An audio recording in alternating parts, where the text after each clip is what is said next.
चलिए जी, good evening. Good evening sir. आवाज और वीडियो बिल्कुल ठीक ठाक है। Looking for the latest trends? Amazon, India's ultimate fashion destination, lets you choose from lacy, casual. चलिए जी, गुड इवनिंग। आवाज और वीडियो बिल्कुल ठीक ठाक है। Latest trends. चलिए शुरू कर रहे हैं।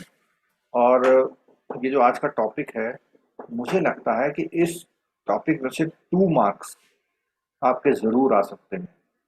ठीक है।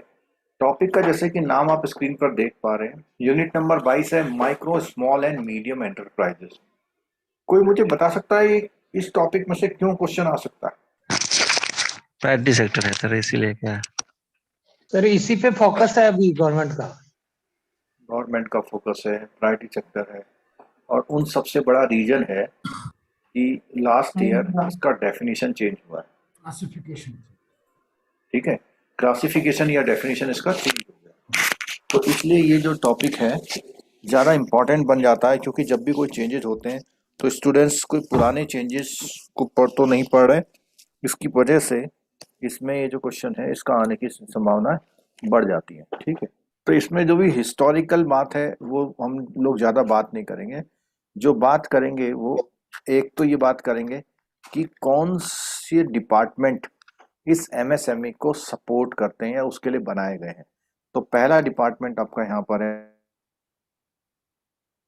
है SIDBI, the small industries development bank of India and technology development and modernisation fund. तो ये क्रिएट किए गए थे पहले। ठीक है, और उसके साथ साथ एक डिलेड पेमेंट एक्ट को इसमें ऐड किया गया था, और इस एक्ट का बेनिफिट ये था जो एमएसएमई के लोग सप्लाई करते थे, बड़े जो परचेजर होते थे उनका पेमेंट टाइम से नहीं करते थे, तो उस तरह से उसको चलाया गया। ठीक है, फिर उसके बाद और भी लिबरलाइजेशन किया। तो हम सीधे बात करेंगे अभी क्या चल रहा है। तो यहाँ पर देखिए, ये जो येलो वाला पैराग्राफ है ये आपकी पुरानी बुक में नहीं है, नई बुक में ऐड हुआ है। तो इसमें एक रिपोर्ट के बारे में बात करता है, और उसमें बोलता है number of unincorporated non agriculture MSA according to the national sample survey carried out in 1516। तो उसमें 633 लाख इतने जो है अनइनकॉर्पोरेटेड एमएसएमईज थे।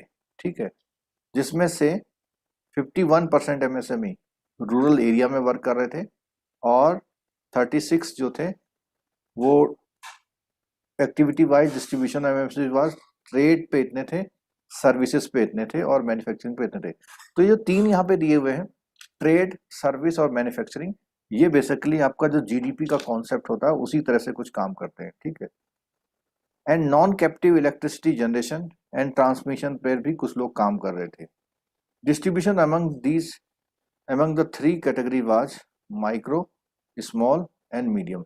तो ये जो 3 कैटेगरी हैं, ये 3 कैटेगरी एमएसएमई का जो फुल फॉर्म होता है उसमें micro, small and medium enterprise करके इसको यूज किया जाता है।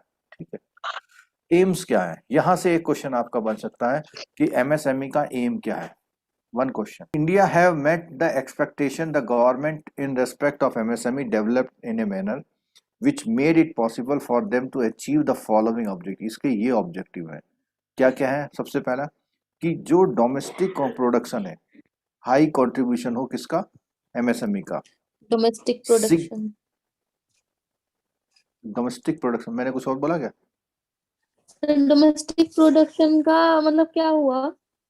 डोमेस्टिक प्रोडक्शन का मतलब ये है कि जो भी प्रोडक्शन हो बाहर से नहीं हो, मतलब जो भी प्रोडक्शन है वो सब इंडिया के अंदर यूज हो रहा हो।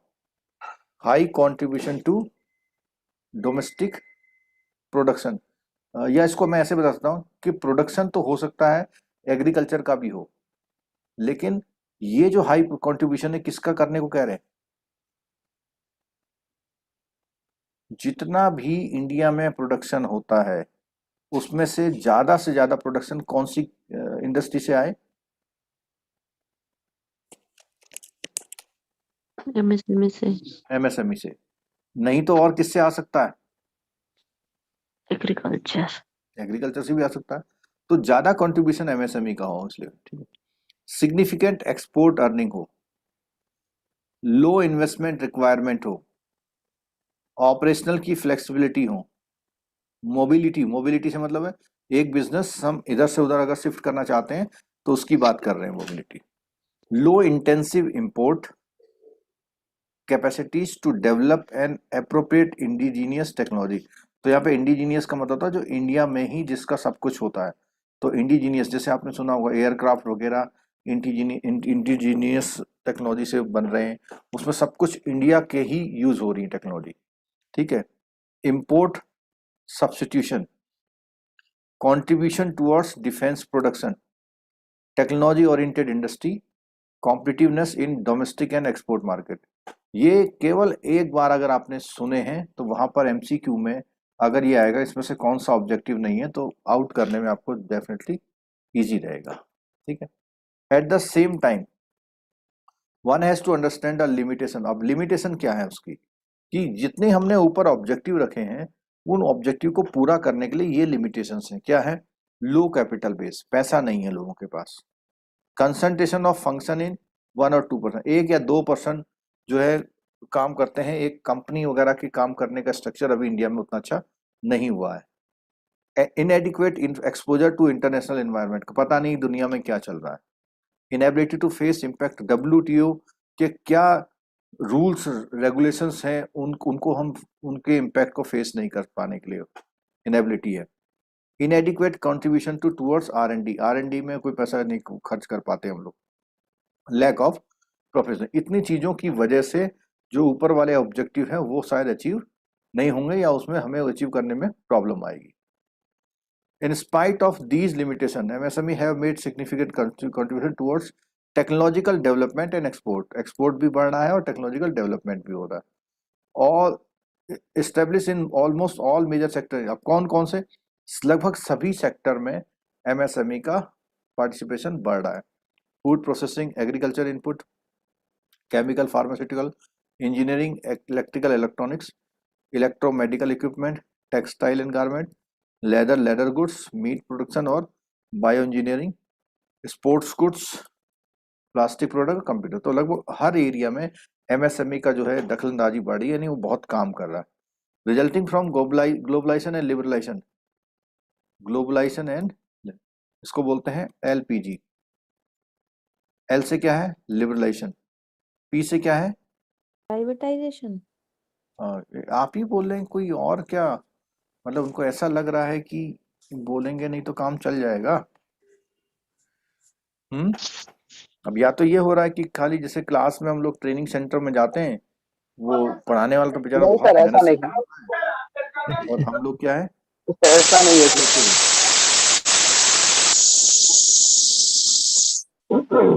Resulting from globalisation liberalisation coupled with WTO regime. मतलब इसके साथ, इन तीनों एक्शन के साथ WTO की जो पॉलिसीज आ रही हैं, India MSME have been passing through a transitional period, मतलब बहुत बदलाव आ रहे हैं आजकल।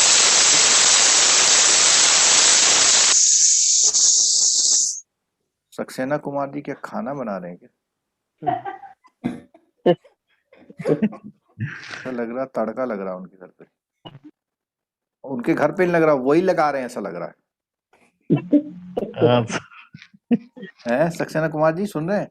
With a slowing down the Western economy, particularly USA, European Union, enhanced competition from China, a few low-cost center of production from abroad, many units in India have been facing tough time। अब देखो India में जितनी भी units हैं वो tough time इसलिए कर रही हैं क्योंकि और कंट्री क्या कर रही है, बहुत अच्छा काम कर रही है इसमें, ठीक है। Those MSME who have a strong technological basis, internal business outlook, competitive spirit and willingness to restructure themselves shall withstand the present है। तो उसने कहना है ना कि जो लोग अच्छी टेक्नोलॉजी यूज कर रहे हैं, बिजनेस आउटलुक इंटरनेशनली उसमें अच्छा है, कॉम्पिटिटिव स्पिरिट है, विलिंगनेस टू रिस्ट्रक्चर देमसेल्व्स है, वही विदस्टैंड कर पाएंगे। मैं आप लोगों के माइक को थोड़ा म्यूट कर दे रहा हूँ क्योंकि डिस्टर्ब कर रहे हैं आप लोग। चलो अब बात आती है कौन से एक्ट की? MSME 2006 act. ये ABM में है, जो क्रेडिट मैनेजमेंट वाला एक चैप्टर है उसमें MSME है, और आपका जो रिटेल का पेपर है CIB वालों, उसमें भी एक आध क्वेश्चन इसका आ जाता है MSME का, ठीक है। तो हिस्टोरिकल बात बिल्कुल नहीं करेंगे, यहाँ केवल एक चीज है, in this act the word enterprise replace with the word industry. ठीक है, यहां पर नाम आ गया industry. The enterprises in this act have been classified as, कौन है, तो इंडस्ट्री को रिप्लेस कर दिया किसने, इंटरप्राइजेस, तो MSME इंटरप्राइजेस हो गया इस एक्ट का नाम। ठीक, फिर उसने बोला कि कौन कौन सी हैं, 3 है category, micro, small and medium. अब ये जो पुरानी वाली डेफिनेशन थी उसमें थोड़ा सा चेंज आ गया है, जो पुरानी वाली डेफिनेशन थी उसमें चेंज आ गया है। तो क्या चेंज आ गया उस पर बात कर लेते हैं। यहाँ देखिएगा, ये स्क्रीन मुझे लगता है कि आपका 1 मार्क्स है पूरा, चाहे कितना ही सिंपल स्क्रीन हो, लेकिन कुछ चीजें ऐसी हैं IIBF भी बार बार पूछता है सिंपल होने के बावजूद भी। क्या चेंजेज आए इसमें, ये 1 जुलाई 2020 से इफेक्ट हो गया। इसमें क्या किया उन्होंने, एक तो पहले क्या होता था, सर्विस इंडस्ट्री और मैन्युफैक्चरिंग इंडस्ट्री दोनों इंडस्ट्रियों के लिए अलग अलग क्राइटेरिया होते थे।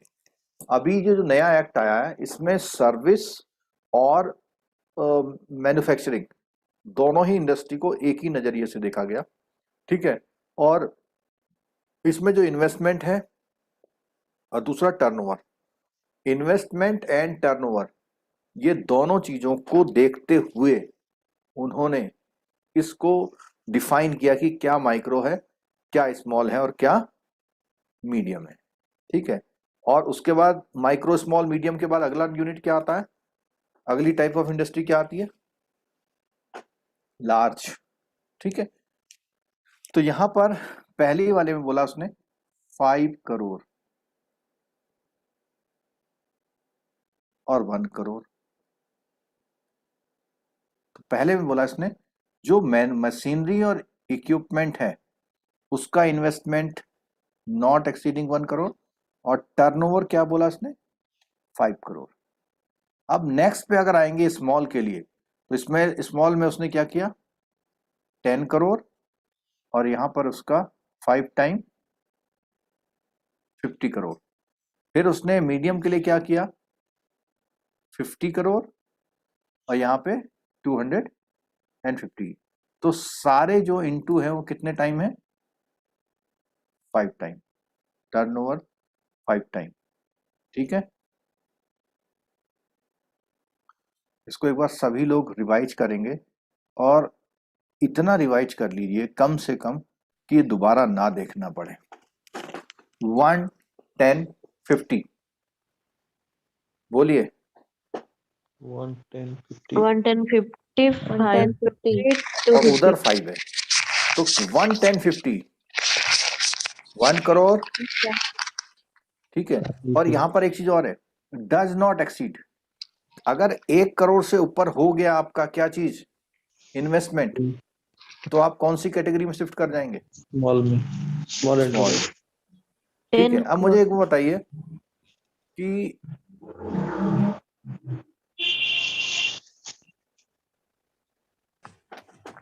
$56 करोड़ इन्वेस्टमेंट है और 35 करोड़ टर्नओवर है, कहाँ आए गए, मीडियम से मीडियम, 56 मीडियम। मीडियम। एक भी क्राइटेरिया अगर ब्रेक हो गया तो जंप कर जाएगा। ठीक है, अगर उसका टर्नओवर कम है लेकिन इन्वेस्टमेंट ज्यादा है तो इन्वेस्टमेंट के अकॉर्डिंग ले लेंगे, अगर इन्वेस्टमेंट कम है टर्नओवर ज्यादा है तो टर्नओवर के अकॉर्डिंग। 1, 10, 50, और उधर कितने टाइम है सबका, 5 times. 5 टाइम। 250। ठीक है, चलो, तो ये मेजर चेंजेज आए, और इस चेंजेज में क्या क्या चीज देखी उन्होंने, आपका इन्वेस्टमेंट और दूसरा Turnover. Turnover, investment and turnover. Sir ठीक जो है, आपने 35 करोड़ टर्नओवर का आया तो उसके हिसाब से तो स्मॉल में नहीं, उसमें आना चाहिए ना ये, नहीं स्मॉल तभी वाले था, में. स्मॉल में वही बोला, एक भी क्राइटेरिया क्रॉस हो जाए, हम्म. इसमें आपका इन्वेस्टमेंट क्रॉस हो गया ना। अच्छा, तो इन्वेस्टमेंट वाला लेंगे. हाँ, जो भी इनमें से क्रॉस हो जाए अच्छा एक चीज और बताओ, कायदे में ये 56 करोड़ वाला कहाँ आना चाहिए? माइक्रो में, स्मॉल में, मीडियम या कहीं और? मीडियम। मीडियम में।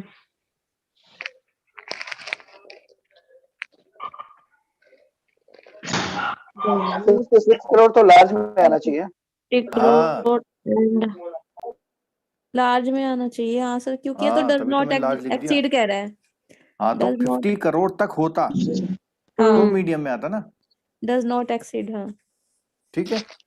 और ये जो है कंपोजिट क्राइटेरिया है, ठीक है। कंपोजिट में दोनों चीजों में देखा जाएगा, जहां गड़बड़ हो गई वहां पे अब चल जाएंगे, ठीक है। अब यहाँ पे देखो एक पॉइंट लिखा हुआ है, either of the two criteria it will cease to exist that category to be placed in the next higher category. जो मैं अभी आपको एक्सप्लेन कर रहा था वही बात है ये, ठीक है।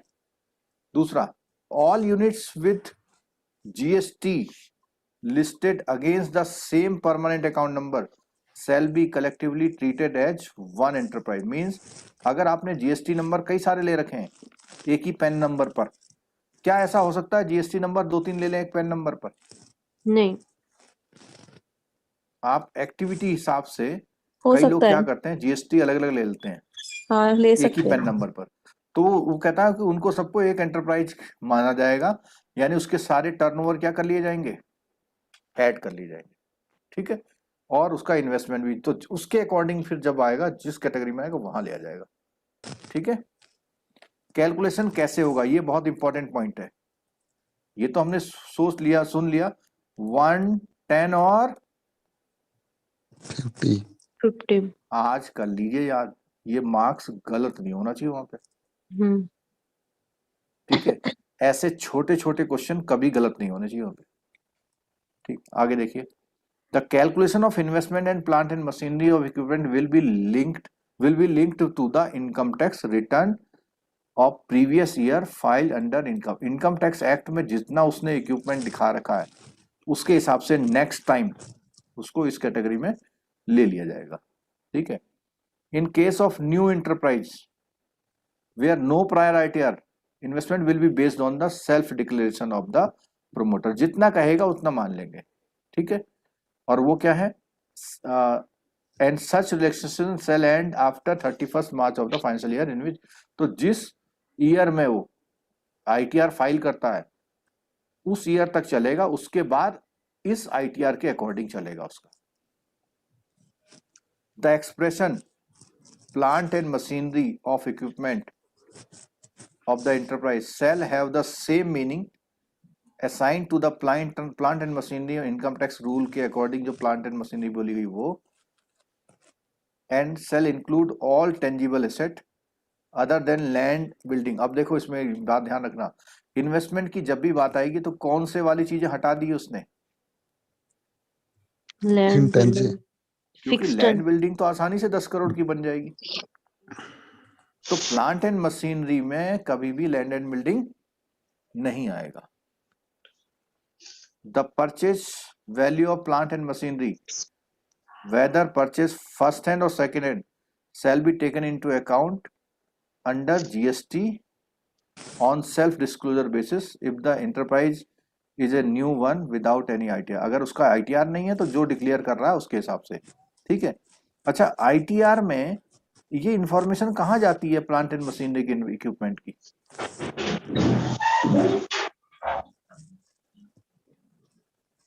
जो आईटीआर होती है, आप लोग कौन सी आईटीआर भरते हैं?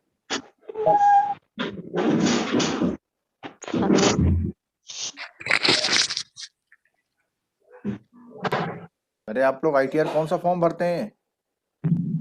फॉर्म 16। फॉर्म 16। सर आईटीआर ये आंसर देख के ऐसा लग रहा है आप लोग बैंकर है ही नहीं कोई। आईटीआर 4 भरते हैं। 5 या 4। अरे फॉर्म 16 तो बैंक देता, आईटीआर कौन सा फॉर्म भरते हैं आप? 5 वाला। 5 वाला 1 वाला? 5 पर्सनल का भाई साहब, ना, पर्सनल का 1 भरते हैं। आप 1 भरते होंगे, 5 थोड़ी भरते होंगे आप, ठीक है। Personal तो का जैसे 1 आप आईटीआर 1 भरते हैं ना, ऐसी बिजनेसमैन आईटीआर 4 या 5 भरते हैं, हाँ बैंक के लिए 5 होता है, पर्सनल का हाँ 1 होता है। बैंक कंपनी है तो 5 भरता वो। तो हाँ जो आईटीआर वो भर रहा है उसमें कॉलम भी होते हैं कि उसके पास कितने रुपए के एसेट्स हैं, उससे उठाए गए। ठीक, चलो अगला देखिए। The cost of certain items specified in explanation 1 to subsection 1 of section 7 of shall be excluded from the calculation of amount of investment plant and machinery। तो उसमें का कुछ आइटम जो है इसमें एग्जेम्प्ट किए गए। अच्छा, टर्न अभी तो बात हुई कि इन्वेस्टमेंट का कैसे लगा, अब बोलता है टर्नओवर का कैसे पता लगाएंगे। तो टर्नओवर में क्या बोलता है कि वो गुड्स और सर्विसेज और both shall be excluded while calculating the turnover of any. तो उसने क्या चीज हटा दी बोलो, एक्सपोर्ट्स ऑफ गुड्स। एक्सपोर्ट वाले टर्नओवर को नहीं जोड़ना है आपको। ठीक है, एक्सपोर्ट ऑफ गुड्स और सर्विसेज और both shall be excluded.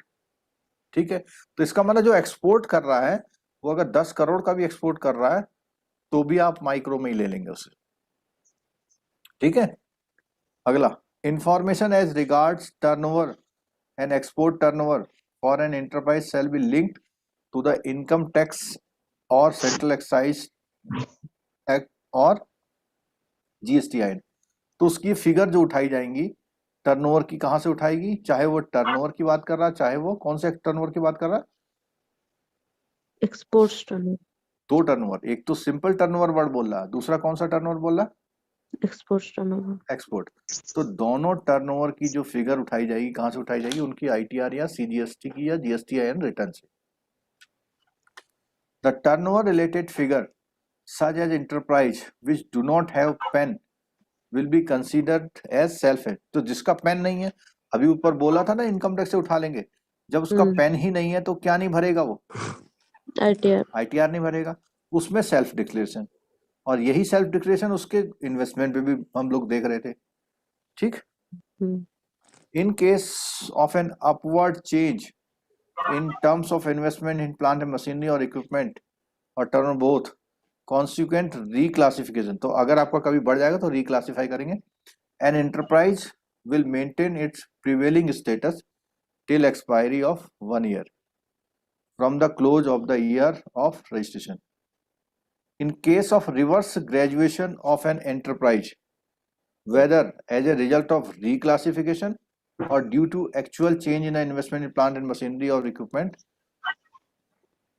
whether the enterprise is registered under the act or not, the enterprise will continue the present category till the closure of the। अब देखो इसने बोलिए कि अगर इन बिटवीन किसी particular year में कोई चेंज आता है तो उस ईयर तक तो वो पुराने वाले ही स्टेटस पे रहेगा और it will be given the benefit of changes status only effect from the 1 April of the financial year. कौन समझ में आई बात ये?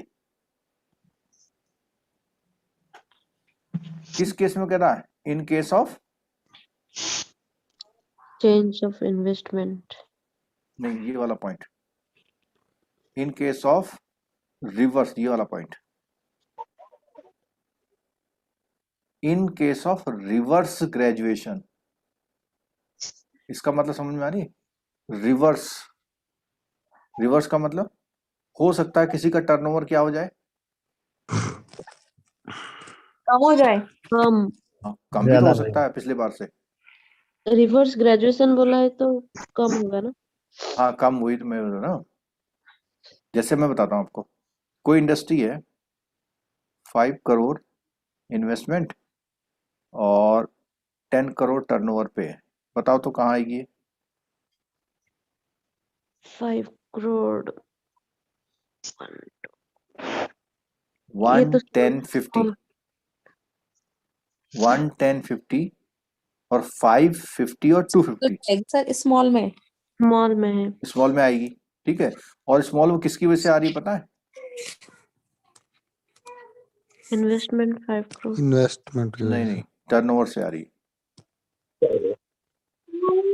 तो टर्नओवर को ही 1 देख 10 50 5 50 250। ठीक ठीक ठीक है, इस चीज को याद कर लो, मैं बार बार आपको एम्फेसाइज कर रहा हूँ कि इसमें बिल्कुल गुंजाइश मत छोड़ो, नहीं तो 1 मार्क्स जाने वाला आपका। ठीक, तो अब यहाँ बात कर रहे हैं कि ये आ रहा है हमारे हिसाब से कौन से वाले में, इस वाले में। छोड़ो, जाने ठीक है, की गुंजाइश रखती। हैं?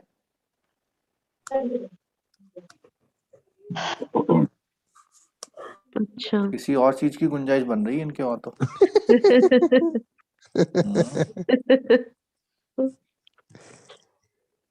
कई बार ऐसा कोइंसिडेंस हो जाता है, जैसे वो बोल रहे हैं, ऐसा लगता है मेरी बात का जवाब दे रहे हैं।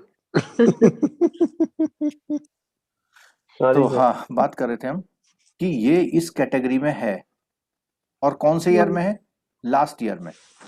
इस बार इसका टर्नओवर, अगर टर्नओवर हो जाए इसका 5 करोड़, और इन्वेस्टमेंट में ये क्या करे, कुछ अपने आइटम को सेल कर दे, और इन्वेस्टमेंट इसका हो जाए 1 करोड़, तो इस ईयर में इसको ये बेनिफिट नहीं मिलेगा। कौन सी ईयर में बेनिफिट मिलेगा इसको? नेक्स्ट ईयर में। और नेक्स्ट ईयर में इसको क्या बोलेंगे हम लोग? माइक्रो। तो एसेट कम होने के चांसेस तो कम है, लेकिन टर्नओवर कम होने के चांसेस बहुत है। ज्यादा है। और अभी कोरोना में तो बहुत के साथ ये वाली केस आया था। ठीक है, अब बात आती है कि कस्टमर को फायदा क्या होता है। कस्टमर को कौन सी कैटेगरी में फायदा बता सकते हो आप? माइक्रो में। माइक्रो में फायदा है। उसका रीजन क्या है कि प्रायोरिटी सेक्टर में जो एमएसएमई की बात हुई है, उसमें एक टारगेट दिया गया है उनको। कितने % दिया गया? रिकॉर्डिंग कितने % दिया हुआ टारगेट? 7.5। और ये किसके लिए दिया हुआ है? माइक्रो। समझ रहे हैं बात को? हम्म। ये जो टारगेट दिया गया है वो माइक्रो के लिए दिया हुआ है। तो अगर माइक्रो होगा तो बैंक वाले ढूंढ ढूंढ के लाते हैं इनको। किनको? माइक्रो वालों को, क्योंकि उनको माइक्रो का टारगेट पूरा करना है। और माइक्रो को लोन देने की उनकी कंडीशन कैसी होती है? लिबरल है, उसमें मार्जिन कम लेते हैं। ठीक है, जैसे हमारा मुद्रा लोन नहीं है, तो मुद्रा लोन में जो 3 स्कीम्स हैं उसकी। अच्छा, मुझे एक चीज बताओ, चलो मुद्रा लोन इसमें से कौन सी कैटेगरी में आएगा, माइक्रो, स्मॉल या medium? Micro. Small. Sir micro में है ना। सारे मुद्रा लोन किस में आते हैं? माइक्रो में। ठीक है, किस हिसाब से माइक्रो में आ रहे हैं? टर्नओवर के हिसाब से। ठीक है, कोई अगर टर्नओवर के हिसाब से लिमिट लेता है, हमने उसमें पीछे पढ़ा था जब वर्किंग कैपिटल की बात कर रहे थे, अगर किसी का टर्नओवर 60 करोड़ है तो उसको कितने तक की लिमिट दी जा सकती है?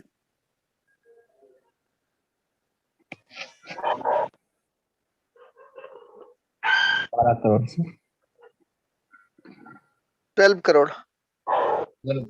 ये जब मैंने वर्किंग कैपिटल वाला चैप्टर बताया था, मैंने बताया था ये चैप्टर इंपॉर्टेंट है। 20% तक हम उसके टर्नओवर का लिमिट बना सकते हैं। स्ट्रेट अवे मेथड था ना एकदम। ठीक है, तो कई बार क्या होता है, कई यूनिट उनको लिमिट तो दी जा सकती है कितने करोड़ की, 12 करोड़। लेकिन वो लेते कम है। वो लेट से कितना ले लेंगे? 1 करोड़। ठीक है, अगर 1 करोड़ लेंगे तो मुद्रा में नहीं आएगा, क्योंकि मुद्रा में मैक्सिमम कितना आ सकता है? लाख 10 लाख आ सकता है मुद्रा में। और अगर कोई मुद्रा में सीसी 10 लाख की बना रहा है, तक है सर, 10 लाख तक मुद्रा। कितने? सीसी की लिमिट अगर 10 लाख की बना रहा है तो इसका 5 टाइम, यानी उसका टर्नओवर कितना हो सकता है? 50 लाख। ठीक है, तो रिवर्स ध्यान रखिए, अगर लिमिट है तो उसका टर्नओवर कम से कम 50 लाख होगा, उससे ज्यादा हो सकता है, लेकिन अगर लिमिट से आप टर्नओवर से लिमिट बनाएंगे तो उसका 5 टाइम करेंगे, यानी 20%। ठीक है, तो ये पैराग्राफ मैं ये समझा रहा था कि अगर कोई रिवर्स उसमें आता है, मतलब उसका टर्नओवर डाउन हो सकता है, तो जिस ईयर डाउन हो रहा है उस ईयर नहीं उसका फायदा मिलेगा, उसको फायदा उसका कब मिलेगा? Next financial next year. ठीक है, इसमें यही पॉइंट था। अच्छा, अब बात आती है पॉलिसी पैकेज फॉर, कौन कौन से उनको फायदे दिए जाते हैं, जो एमएसएमई में लोग हैं उनको क्या क्या फायदे दिए जाते हैं। तो क्या बोलता है यहाँ पे, credit to MSME is a part of, कौन किसका पार्ट है? Priority sector learning policy for public and private sector bank and also foreign bank with 20% branches. कितना करना होता है उनको? 40%। 40% of adjusted net bank credit. ठीक है, और टारगेट और प्राइवेट बिसाइड्स उसमें क्या करना पड़ता है, जो अभी मैं बात कर रहा था? 7.5%। किसको? MSME sir. माइक्रो माइक्रो, अभी बात कर रहा था ना मैं पीछे। ठीक है, for foreign banks with less than 20 branches, उनको पूरा पूरा 40% वो कहां से ला सकते हैं? प्रायोरिटी सेक्टर एमएसएमई की लोन को। किनके लिए बात हो रही है? फॉरेन फॉरेन बैंक जिनकी Foreign ब्रांचें 20 से कम है, वो लोग अपना टारगेट पूरा प्रायोरिटी सेक्टर का किससे पूरा कर सकते हैं? एमएसएमई से। किससे पूरा कर सकते हैं? एमएसएमई से। ठीक है, क्योंकि उनकी ब्रांचें गांव वगैरह में नहीं होती हैं, तो इसलिए उनको लिबर्टी दी गई थोड़ा। Loan to the eligible manufacturer enterprises service enterprise eligible for MSME criteria. Factoring transaction, factoring हमने पढ़ा था, याद है किसी को कुछ? Yes sir. Factoring transaction on with recourse basis by banks including those trades which carry on the business of factoring departmentally wherever assigner is a micro, small और medium price। तो यहाँ पे ये जो पॉइंट पढ़ रहे हैं उनको एडवांटेजेस की बात कर रहे हैं। यहाँ बोलना है credit is one of the critical input for the promotion and development of MSE.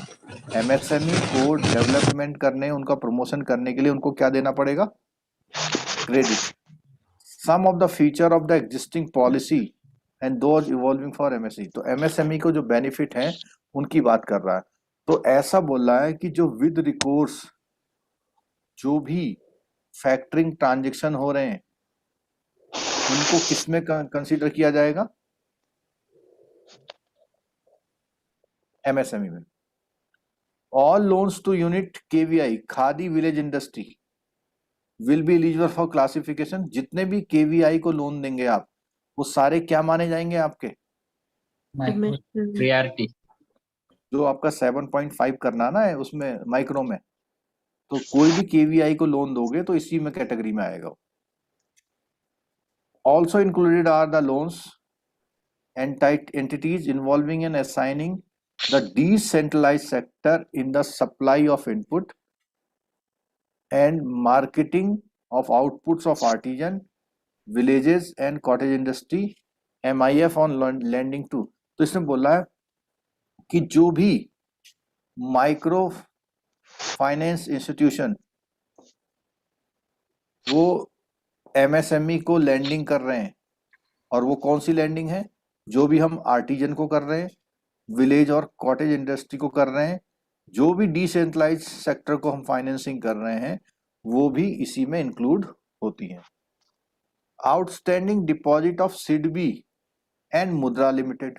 अगर आपने प्रायोरिटी सेक्टर की मेरी क्लास ली थी, उस क्लास में हमने ये बात दोनों बोली थी कि ये क्या करते हैं, इनका टारगेट अगर पूरा नहीं हो तो आप लोग यहाँ पर पैसा डिपॉजिट करते हैं। ठीक है, तो वो डिपॉजिट जो भी पैसा है जो शॉर्टफॉल प्रायोरिटी सेक्टर में किया है, तो इससे इसमें जो है एमएसएमई को ग्रोथ मिलती है इसमें से। ठीक है, अच्छा एक अनाउंसमेंट सुन लीजिए। कि आपको मालूम होना चाहिए आपका पेपर एकदम सर पे है, आपके पास ये 2 दिन बहुत इंपॉर्टेंट है, ठीक है। उसके बाद केवल एक संडे मिलेगा आगे, और हमारे 2 पेपर देने हैं 2 दिन में। तो कल मेरा प्लान है, कल और परसों मैं कवर करूंगा मार्केटिंग मॉड्यूल, यस। ठीक है। अगर हमें उधर शनिवार सॉरी फर्स्ट सेकंड पेपर में टाइम मिलता तो मैं एग्जाम से पहले करता, लेकिन क्योंकि वहां पर हमारे पास प्रेशर होगा, क्या फर्स्ट को भी और सेकंड को भी बैलेंस करके चलना, तो कल जो है 2 क्लासें बड़ी बड़ी मेरी होंगी, इसकी मार्केटिंग की मैडम की क्लास होंगी। तो आप लोगों का जो शेड्यूल है कल का, अभी से सुन लीजिए। सुबह 8:30 बजे से मेरी क्लास शुरू होगी, लगभग 10:30 तक आपकी क्लास चलेगी मेरी, उसके बाद मैडम की क्लास होगी। इवनिंग में भी फिर मेरी क्लास अगेन है 6 बजे, ठीक है। और इवनिंग में भी हो सकता है मैडम की क्लास होगी, समझ रहे हैं ना बात को। हाँ सर। सर तो इसलिए कोई एक्सक्यूज मत रखिएगा प्लीज। नहीं नहीं। कोशिश करिए कि क्रिसमस अगले साल मना लीजिएगा, इस बार पेपर दे लीजिए, ठीक है ठीक है। ठीक है तो सर। कोई एक्सक्यूज मत रखिए, कोशिश करिए कि कल तो बाहर निकलना ही मत, कल और परसों जितना भी हो। कोई भी चैनल चल रहा है, कुछ भी चल रहा है, कोई भी टॉपिक चल रहा है, उसे देख लग जाओ, सुनने लग, लेटे रहो, टीवी में लगा दो, मोबाइल पे लगा दो, ठीक। और मार्केटिंग हमारे साथ पढ़ेंगे आप लोग, बहुत बढ़िया तरीके से बताएंगे, बहुत सारी चीजें ऐसी बताएंगे जो एग्जाम में पूछ ली जाती हैं, पूछी भी जाती हैं, ठीक है। कल 1 बजे तक आपका टाइम रिजर्व है, शाम को 4 बजे से 8 बजे तक रिजर्व है, और उसके 6 बाद का बजे। जो रात का समय है आप लेट नाइट जो स्टडी करना चाहें कर सकते हैं। ऐसा भी कर सकते हैं दिन में 2 घंटा आप आराम भी कीजिए, मैं तो ये कहता हूँ, क्योंकि आप 2 घंटा सोते हैं तो उससे बहुत फर्क पड़ता है, 1 घंटा भी सो जाए तो। कुछ पूछना चाहते हैं इसमें? नहीं। The SIDBI is the principal financial institution for promotion, financing and development of the MSME sector। तो हमेशा ध्यान रखना जब भी MSME सेक्टर की बात आती है तो ये प्रिंसिपल फाइनेंशियल इंस्टीट्यूशन है, और यही SIDBI क्या करता है, और बैंकों को क्या करता है, रीफाइनेंस। रीफाइनेंस करता है, जैसे नाबार्ड करता है। नाबार्ड किस पर्पज के लिए रीफाइनेंस करता है? एग्रीकल्चर के लिए और रूरल के लिए। ये किसके लिए करता है? MSME में, ठीक है। Apart from extending financial assistant sector, it coordinates the functions of the institution engage in similar activity. SIDBI major operation are the area of, क्या होता है, एक तो रीफाइनेंस प्रोवाइड कर रहा है, दूसरा क्या करता है वो डायरेक्ट लैंडिंग भी करता है, और तीसरा डेवलपमेंट एंड सपोर्ट सर्विसेज भी प्रोवाइड कर। ये भी एक क्वेश्चन आपका बन सकता है कि SIDBI इनमें से कौन सा काम नहीं करता, ठीक है। सर ये जो कमर्शियल, हाँ रीफाइनेंस का थोड़ा बता दीजिए ना। बता देते हैं। रीफाइनेंस का मतलब ये होता है, जैसे सपोज कीजिए आपके बैंक को 50 लाख का MSME का टारगेट मिला, ठीक है, आपने कंप्लीट कर लिया, हम्म। तो उसके बाद आप पैसा कहाँ लगाएंगे? किसी और सेक्टर में, ठीक है। लेकिन अगर आप इतना करना और चाहते हैं, एडिशनल करना चाहते हैं, और आपके पास फंड नहीं है, तो आप क्या करेंगे? SIDBI से फंड ले लेंगे, SIDBI आपको फंड दे देगा, ठीक है। और इस पैसे को आप आगे फाइनेंस कर देंगे, यानी आपने जिनको फाइनेंस दिया हुआ है उनके बिहाफ पे आपको भी फाइनेंस मिल गया पीछे से, उसको रीफाइनेंस कहते हैं। अगर टारगेट कंप्लीट हुआ तो भी मिलेगा ना, जितना टारगेट हाँ दिया बिल्कुल बिल्कुल, टारगेट तो आपको अपने पैसे से पूरा करना है, हाँ।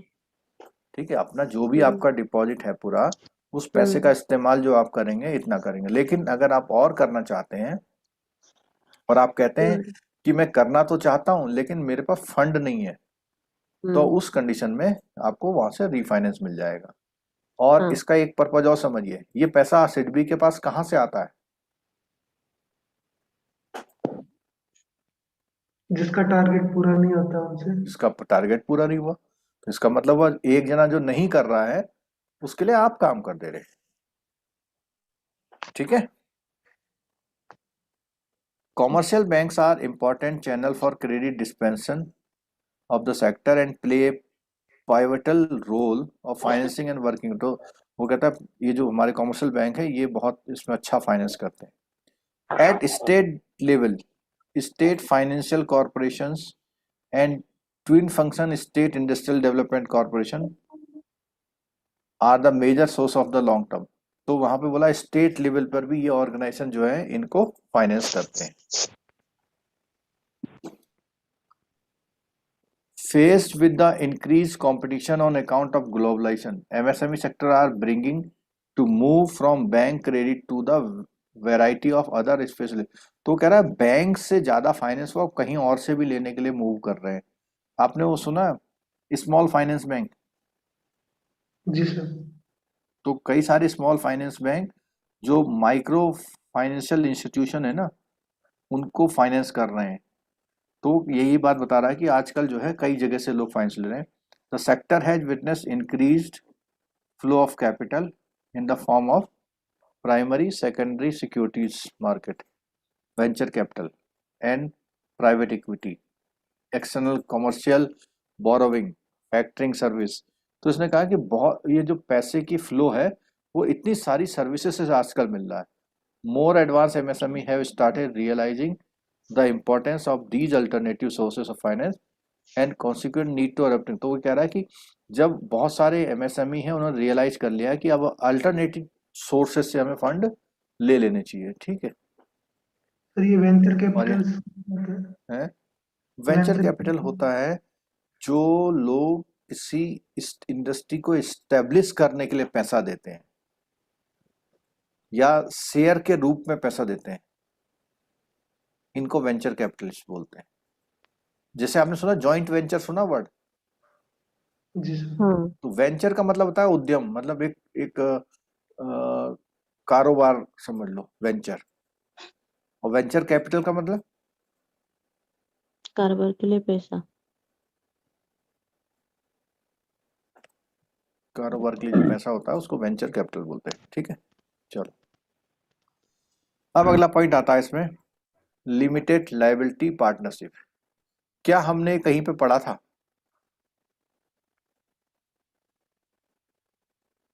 पढ़ा है सर। जल्दी कहाँ पढ़ा था, चलो बताओ।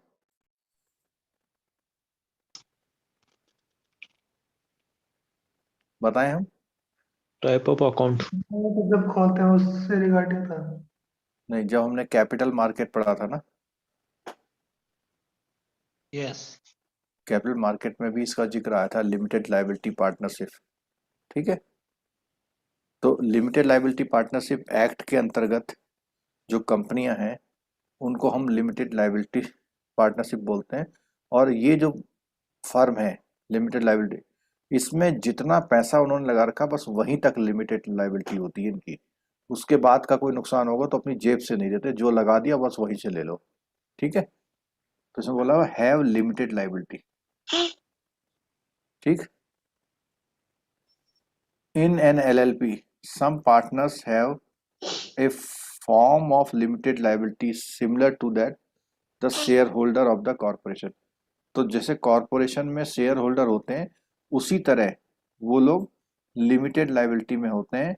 इन some countries LLP must have at least one general partner with unlimited liability. तो फॉरेन कंपनी में जैसे क्या है, मगर 5 पार्टनर हैं LLP में, तो उसमें से कम एक पार्टनर कैसा होगा? General partner with unlimited. हाँ, मतलब एक पार्टनर को तो जिम्मेदारी उठानी है। लेकिन इंडिया में जो है वो सारे लोग जो अनलिमिटेड लायबिलिटी है उससे क्या हो सकते हैं, बच सकते हैं, ठीक है। तो जैसे हमारी कंपनी होती है ऐसे ये भी क्या है, बॉडी कॉर्पोरेट और लीगल एंटिटी के रूप में होती है और परपेचुअल सक्सेशन होता है, यानी किसी उसके मालिक के मरने से वो एलएलपी खत्म नहीं होती, वो किसी को ट्रांसफर हो जाती है। ठीक है। Being the separate legislation the provision of Indian partnership act are not applicable. इसका मतलब ये इंडियन पार्टनरशिप एक्ट से नहीं चलती है, क्योंकि इसका तो एलएलपी का अपना एक्ट है। ठीक है। Every LLP shall use the word limited liability partnership और its acronym LLP at the last. जैसे आपने ना, क्या लिख रहा हूं मैं, मुन्ना भाई LLP। ठीक है, वो एलएलबी मत पढ़ना इसका। ठीक है, मतलब उसमें एलएलपी लिखा रहेगा जरूर, तो वो आपको इंडिकेट करती है कि ये कैसी कंपनी है, एलएलपी सर एक्रोनिम है। एलएलपी क्या है ये? है एक्रोनिम एलएलपी एक्रोनिम का मतलब जैसे बोलते हैं कि घर का नाम छोटू रख दिया, तो ये एलएलपी जरूर आएगा उसके साथ। जैसे वो आजकल वो चल रहा करोड़पति, बोलिए। यस। करोड़पति, आगे बोलो। कौन बनेगा करोड़पति? कौन बनेगा नहीं वो नहीं, करोड़पति चाय वाला। MBA चाहे नहीं वाला। सुना किसी ने? नहीं सुना। अरे बहुत सरप्राइजिंग भाई, आप लोग ज्यादा काम करते हो बैंक में। अच्छा, आपको घर में आके कभी वो YouTube चलाने का मौका नहीं मिलता क्या? सर अभी तो पढ़ाई में इतना व्यस्त है ना, तो कुछ टाइम ही नहीं मिलता। अरे आजकल सच्चाई बहुत तो ये फेमस है। नहीं चल रहा वो करोड़पति चाय वाला, MBA करोड़पति चाय वाला। हाँ अरे एक MBA है, उसने चाय की दुकान खोली है, उसकी कई सारी ब्रांचें हो गई अब। ठीक है, तो LLP आप एक तरह से समझ लो सरनेम है, वो आपको जरूर लगाना है अगर आप LLP में हो। ठीक है, आगे देखिए। It contains element of both corporate structure as well as partnership structure. Every LLP shall have at least कितने डायरेक्टर, कितने partner? 2 At least one of them being resident in India. India. All the partners shall be the agent of the partnership but not of the other party। इसका मतलब समझिएगा, वो LLP के तो partner हैं लेकिन एक दूसरे के पार्टनर नहीं है। LLP agreement is not mandatory, but in the absence of LLP agreement, mutual rights and liability of partners shall be determined as provided under schedule of the LLP Act। तो उसने कहा है कि उनके बीच में कोई एग्रीमेंट मैंडेटरी नहीं है, और अगर उनके बीच में कोई एग्रीमेंट मैंडेटरी नहीं है तो उनके जो म्यूचुअल राइट्स हैं और लायबिलिटीज हैं वो किससे डिटरमाइन होंगी? एक्ट से। ठीक है, चलो अब बात आती है डिलेड पेमेंट। ये बहुत अच्छी चीज लगी मैंने जब पढ़ी थी ना पहली बार, कि जितने भी MSME के जो मैन्युफैक्चरर हैं वो जिसको सप्लाई करते हैं, तो वो कहता है कि जितना एग्रीमेंट हुआ हो उसके 45 दिन के अंदर अंदर उसको क्या करना है? पेमेंट। किसको पेमेंट करना है? By seller. नहीं, अच्छा वैसे कह रहे हैं आप, मतलब पेमेंट बाई परचेजर। कई बार क्या होता है ना, जो बड़े व्यापारी होते हैं छोटे व्यापारी का दम घोट देते हैं, उससे कहेंगे हाँ सामान दे जाओ, और पेमेंट जब लेने आता है कहते हैं कल आ जाना, 10 दिन बाद आना, 20 दिन बाद आना, और वो इस चक्कर में उसका व्यापार टूट जाता है। किसका? छोटे व्यापारी का। जो छोटा व्यापारी होता है। तो ये जो एक्ट आया 2006 में, इसमें कहा कि जो उनकी टर्म है, अब उन्होंने कहा साहब 30 दिन बाद पेमेंट देंगे हम, तो 30 दिन से कितने दिन तक वो जा सकता है आगे? 45 डेज तक। 45। ठीक है, और सबसे मजे की बात है कि ये वाला एक केस मेरे, जब मैं LLB करता था, LLB की इंटर्नशिप में जो अपना UPPCL है ना, Uttar Pradesh power corporation limited, ऊर्जा भवन है ना कहीं वहां पे, अशोक भवन, अशोक उसमें मार्ग में। इसका एक केस था और किसी MSME के एक एंटरप्राइजेज ने इसको कुछ सप्लाई किया हुआ था, तो उसका जो है उसने डिले किया तो उसने केस लगा दिया, ठीक है। और क्या पेमेंट है आप सरप्राइज करोगे, अगर फेलियर होता है तो buyer is liable to pay compound interest with monthly rest to the supplier on a amount from the appointed day और on the date agreed on 3 times of bank rate. समझ में आ रही बात? तो वो पूरे 10 साल का कैलकुलेट करके ला रखा था, उसका करीब 2 करोड़ रुपए इंटरेस्ट बन रहा था। 2 करोड़ रुपए। सप्लाई भी अच्छी थी उसकी, उसका सप्लाई करीब 50 लाख का सामान था उसका। तो पेमेंट तो बाद में हो गया उसका, लेकिन क्या नहीं हुआ उसका पेमेंट? इंटरेस्ट। तो समझ रहे हैं, बैंक रेट इंटू 3। तो इससे जो है, जो छोटे MSME हैं उनको मतलब एक वो मिला कि अगर उन्होंने शिकायत कर दी तो उसको इंटरेस्ट देना होगा। इन case of dispute with regard any amount due, a reference shall be made to the Micro Enterprises Facilitation Council constituted by the respective state government ने जो है MSME की क्या बना रखी है। और ये एक चीज और है, ये वाला जो बेनिफिट है वो माइक्रो एंड स्मॉल पे मिलता है, मीडियम को नहीं मिलता, ये ध्यान रखना। इस एक्ट में माइक्रो एंड स्मॉल इंटरप्राइजेज है, मीडियम वाले को नहीं है बेनिफिट ये, ठीक है।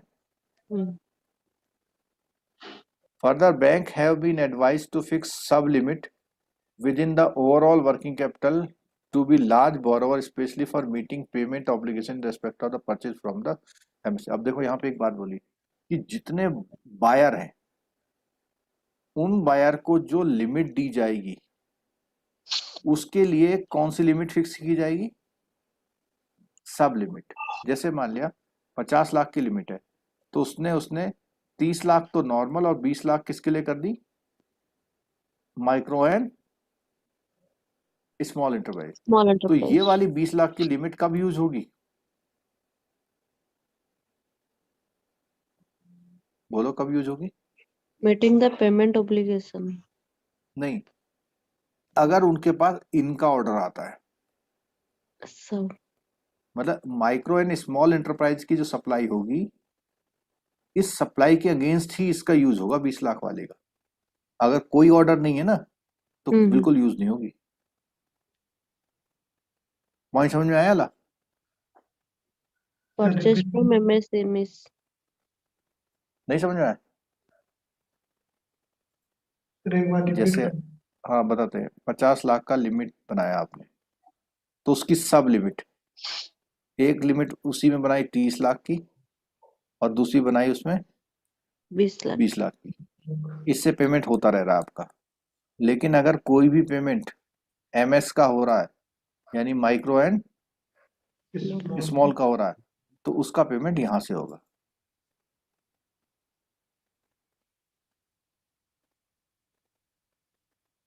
क्या हो नहीं आया समझ में अभी? नहीं। जैसा है ना, सब मैं बताता हूँ। जैसे कोई कंपनी सामान खरीदती है, अगर वो बड़ी कंपनी से खरीद रही है तो उसका पेमेंट यहां से करेगी, और अगर वो माइक्रो स्मॉल एंटरप्राइज से कर रही है तो वो पेमेंट कहां से करेगी? यहां से। इसलिए कि कहीं ऐसा ना हो कि आप पूरे 50 लाख की लिमिट अवेल कर लें और एक 5 लाख का पेमेंट करना हो और आप कह दें हमारे पास बैलेंस नहीं है, तो वो पेमेंट के लिए आपको अलग से सब लिमिट बनानी। आपने सैंक्शन करी 50 लाख की, और उसमें से आप जब सैंक्शन करेगा बैंक तो कहेगा 30 लाख तो आप किसी के लिए भी यूज करें, लेकिन इस 20 का यूज किसके लिए करेंगे? आप केवल MSA के लिए। MSA के लिए करेंगे, ठीक है। उनके लिए कोटा बना दिया लिमिट में भी। However, despite the initiative taken by the government and RBI to address the issue of the delayed payment, the problem continue to persist primarily because of the dependency of the MSME on the corporate buyer। आप देखो यहाँ तो जो case मैंने बताया था उसमें जो बायर था वो कौन था? यूपी गवर्नमेंट ठीक है। लेकिन अधिकतर एमएसएमई किसको सप्लाई करते हैं? कॉर्पोरेट बायर को। अगर वो इनसे लड़ाई मोल ले लेंगे तो क्या होगा? अगली बार खरीदेंगे ही नहीं। हम्म ठीक है। And the inability of the MSME to take up the problem of delayed payment through appropriate institutional setup created for the purpose. Thus, there is a need to build suitable institutional infrastructure which will not only enable the efficient and cost-effective factoring, reverse factoring process to be put in place, but also ensure sufficient liquidity to create a stakeholder. यहाँ ये कह रहा है कि केवल ये rule बनाने से कुछ नहीं चलने वाला। वो ये कह रहे हैं कि आपको प्रॉपर एक ऐसे इंस्टीट्यूशन बनाने हैं जो इन चीजों को ट्रैक रखे, या ऐसे कह लें कि जब भी आप किसी को माल बेचें तो उसकी एंट्री एक वेबसाइट पे हो जाए जिस दिन आपने माल बेचा, और जब पेमेंट आए तो उस वेबसाइट पे एंट्री हो जाए। जिसका पेमेंट नहीं आए तो गवर्नमेंट को पता लग जाए कि ये वाली कंपनी छोटे उनका पैसा नहीं देती है। हाँ, performance and credit rating scheme. अब यहाँ पे एक बहुत इंपॉर्टेंट चीज आ गई। देखो, जब ये बजट आया था 2004-05 का, तो इसमें एक बात की गई थी क्या, कि जितने भी एसएसआई हैं उनको क्रेडिट रेटिंग मैकेनिज्म में लाया जाए, जिससे क्या होगा, उनकी क्रेडिट रेटिंग के अकॉर्डिंग बैंक क्या करेगा, उनको लोन देगा। ठीक है। तो इसमें क्या बोलता है कि जो आईबीए है और रेटिंग एजेंसीज, इन्होंने एक स्कीम फॉर्मुलेट करी, और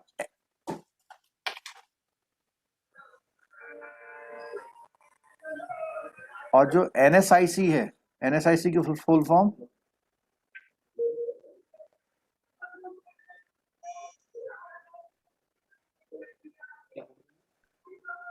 एनएसआईसी की फुल फॉर्म बताओ। नहीं पता। स्मॉल इंडस्ट्री कॉरपोरेशन,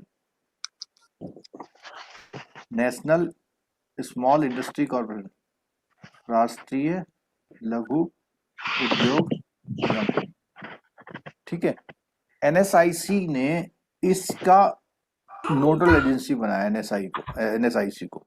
ठीक है, कि लोग जो हैं, जितने भी माइक्रो एमएसएमई हैं, वो क्या करें, अपनी इंस्टीट्यूशन का क्या कराएं, क्रेडिट रेटिंग कराएं। और रेटिंग और परफॉर्मेंस के बेनिफिट क्या है? एक तो थर्ड पार्टी को ओपिनियन मिल जाती है, ठीक है, कि आपकी कितनी क्रेडिट वर्दीनेस है। और दूसरा, आपको अट्रैक्टिव इंटरेस्ट रेट पे क्या मिल जाता है, फाइनेंस।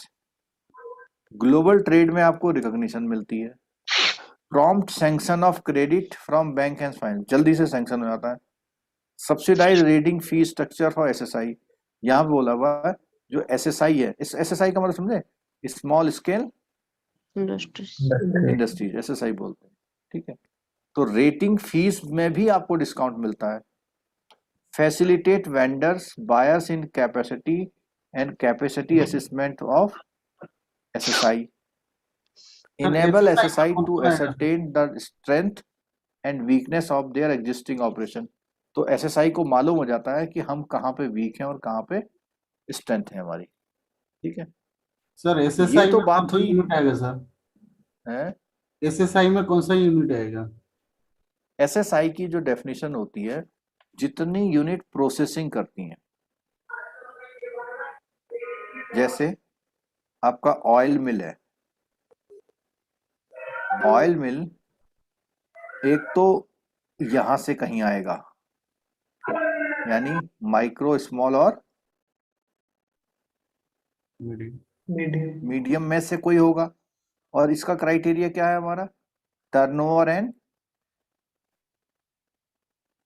इन्वेस्टमेंट से आ जाएगा। दूसरा, अगर ये कोई काम प्रोसेसिंग का वाला कर रही है तो हम इसे कौन सी यूनिट कहेंगे, एसएसआई यूनिट। कौन सी यूनिट कहेंगे, एसएसआई यूनिट। तो जितनी भी यूनिट प्रोसेसिंग में काम करती है उनको हम क्या बोलते हैं, एसएसआई यूनिट। जैसे जैम बनाने वाली, आपका ऑयल मिल हो गया, आटा मिल हो गया,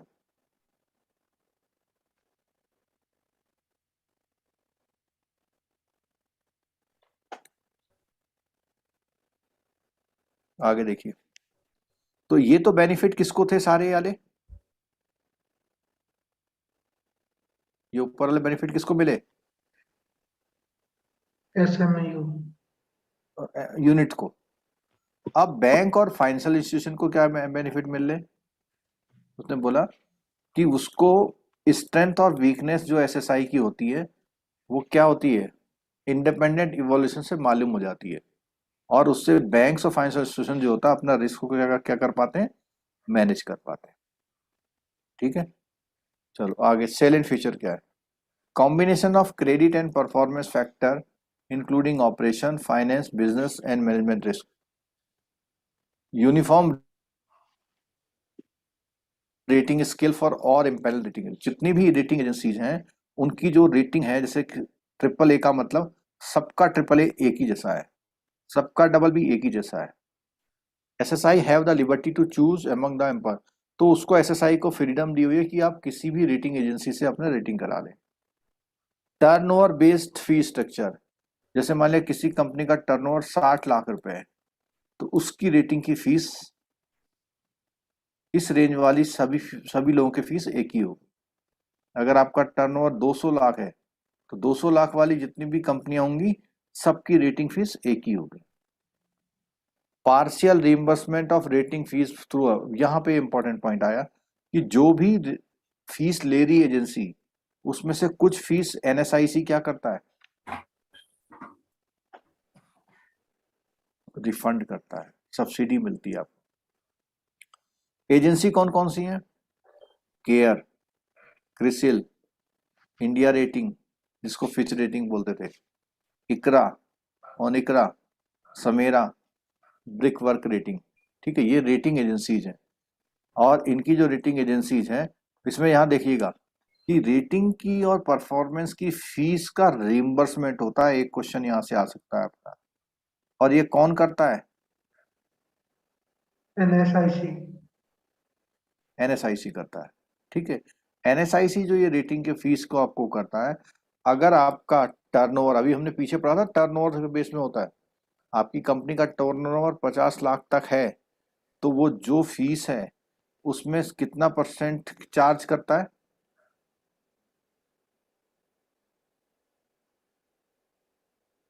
75%।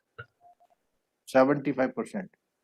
और अधिकतम क्या है, 25,000। जैसे मान लिया अगर उन्होंने कहा कि हम कितनी फीस लेंगे 40,000, तो कितना रिफंड वो करेगा, रिम्बर्स, 25,000। 40,000 का 75% कितना हुआ, 30,000। 30, लेकिन वो 30 नहीं करेगा क्योंकि मैक्सिमम कितना करना है उसे, 25,000। 25 करेगा।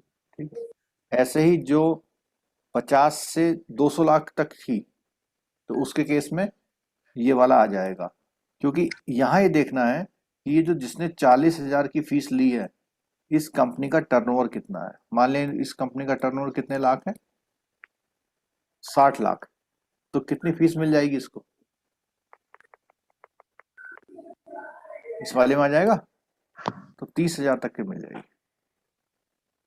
ठीक है, बोलिए। हाँ सर। चलो आज इतना ही करें,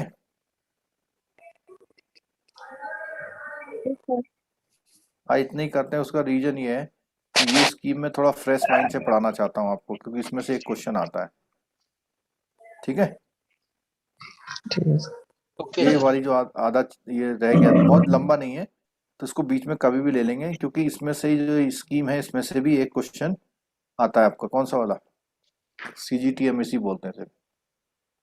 ठीक है, credit guarantee fund scheme for the MSME के लिए जो स्कीम आई हुई है इसके बारे में बातें करते हैं। ठीक, कल हम कितने बजे मिलेंगे, सर यार 8:30। 8:30 पे सुबह क्लास होगी।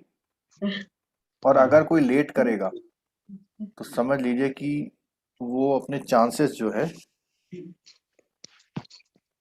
कुछ कम कर रहा है। सर इसको मैं और पहले यूट्यूब पर भी लिखता हूँ, आप अभी जो है आराम भी कर सकते हैं, जो लेटे लेटे कोई चीज़ रिवाइज करनी है वो भी कर सकते हैं। बहुत सारे ऑप्शंस हैं आपके पास, लेकिन अगर आप एग्ज़ाम देने जा रहे हैं तो आपके पास वो ऑप्शंस बहुत लिमिटेड हैं कि आप कितनी देर आराम करेंगे। तो इसलिए सभी से रिक्वेस्ट है